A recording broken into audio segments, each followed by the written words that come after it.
Bulut burada aşağı ilə gedir. Bulut. Bak şey canım vallahi kesin.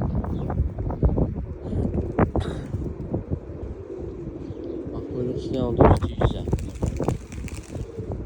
Şey maya cütüyüz. Allah'ın cütərliyə. Bak iki tane bala var. Buyruqlar da var gəlir. Bir o değil. Bir de var. Cütərli mi? Qaraq buyruqlar.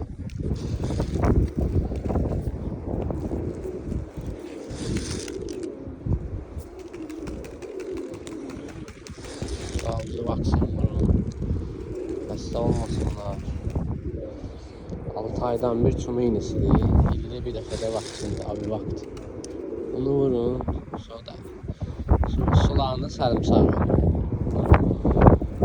Sularını sarımsaq katın, həftədə bir dəfə. Oğruya tökün sarımsaq sularının içine. 2 gün, 3 gün içində hepsi dalla geçsin. Oynasın mikroblar da olsa ölsün.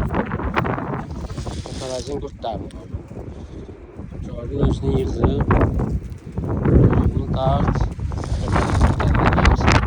Boğazına. Bəs bir gün tərtibimiz olacaq. Düzəlcək, gələcək özünə.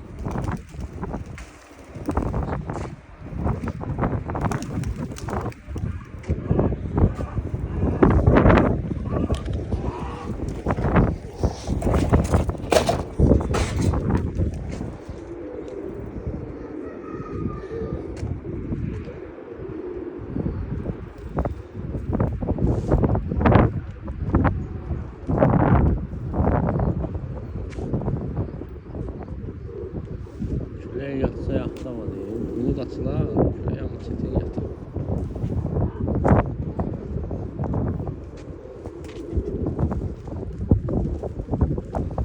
Ona herhalde peşmiş.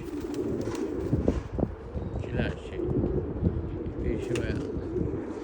Tutmak saram indi onu.